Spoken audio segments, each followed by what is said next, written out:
is where the fun begins.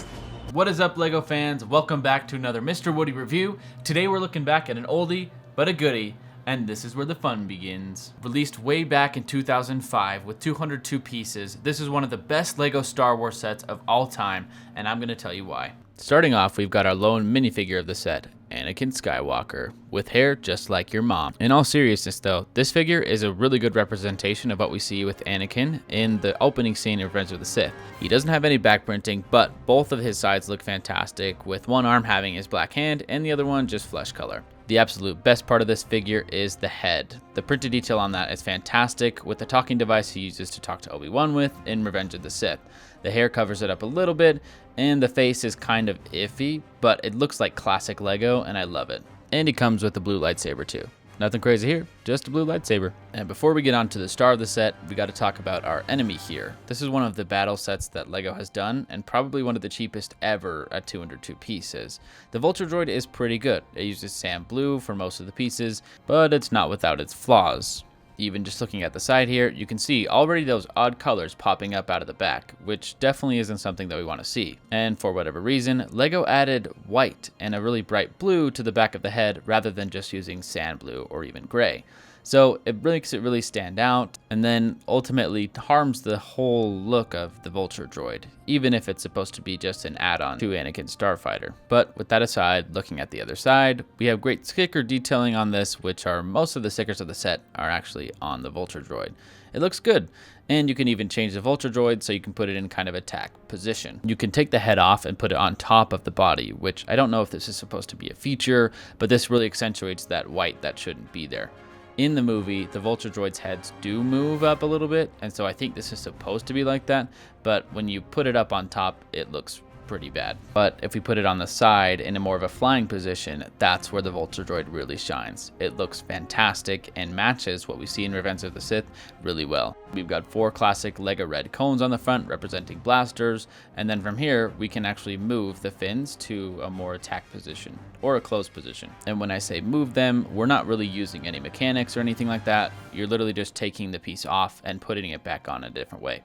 Not anything crazy, but definitely something nice that they thought about to have this look like it does in the movie. My favorite part about the Vulture Droid is the top side. All the detailing's done with stickers, which isn't my favorite, but for a 202 piece set, this is perfect. The stickers they used look really great, and as well as the pieces they used just match the Vulture Droid wonderfully. And that's why this Vulture Droid is one of the best ones we've ever gotten. It's simple, easy to put together, and the stickers just add to it. They don't really detract in any way. Now let's look at where the fun really begins, with Anakin's Jedi Interceptor. Now, I will note that I don't own any of the other Anakin's Jedi Interceptors from Revenge of the Sith, so I can't compare them to those other than through pictures. But the reality is, this one's the best one, and let me tell you why. Starting off with just the look of the thing, it perfectly represents what we see in Revenge of the Sith. It's accurate, and even though it's relatively simple in the building process, it does everything that it needs to. In the front, we've got the simplest part of the build, which is just the blasters.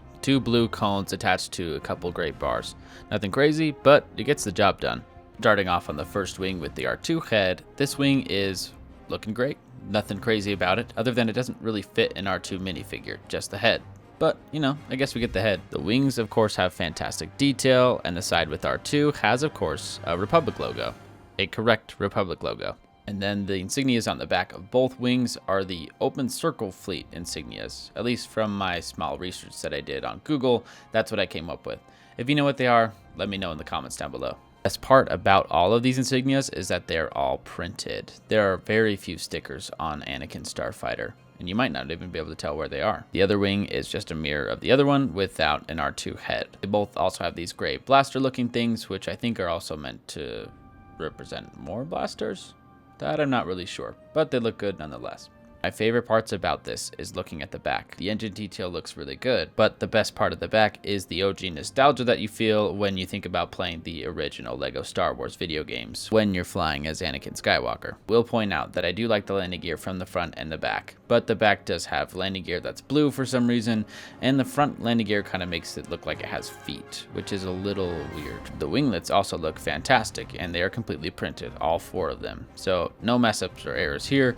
Just great printed detail with the grid pattern as well as an outline in gray. And if you haven't found it yet, the only sticker detail on this Starfighter are these vent grates on the sides of the wings. Looking into Anakin's cockpit here, it is pretty simple. We get control panels on the right and the left side as well as a joystick. That's it. But the best part about the cockpit is that all of this is also printed too. The front piece as well as the piece that lifts up look exactly like it does in the movie. It is crazy how good it looks. They did such a good job at this one. From the front and even as we turn it around, this thing just looks so good. Even the tiniest little bit of details are inside this print. I haven't seen LEGO print this well in years. So that's it. This is the 2005 Jedi Starfighter and Vulture Droid. One of the best LEGO sets I think ever made, and by far my favorite Starfighter design LEGO has ever done. I really like this LEGO set. This might be one of my favorites of all time. And when they do something this good in 2005, it makes me wonder why we're not seeing more sets like this today. Now, let me get you straight. This thing ain't perfect. But the fact that it's so simple and the price when it was released was so cheap, it's like, why does LEGO not simplify a little more? This looks just as detailed as a new one would, but cost way less, took less pieces, and is a great set. So if you can find this for a reasonable price, I would definitely recommend it. That's going to be everything for today, folks. Thanks for watching, and we'll see you next time. This is where the subscription begins.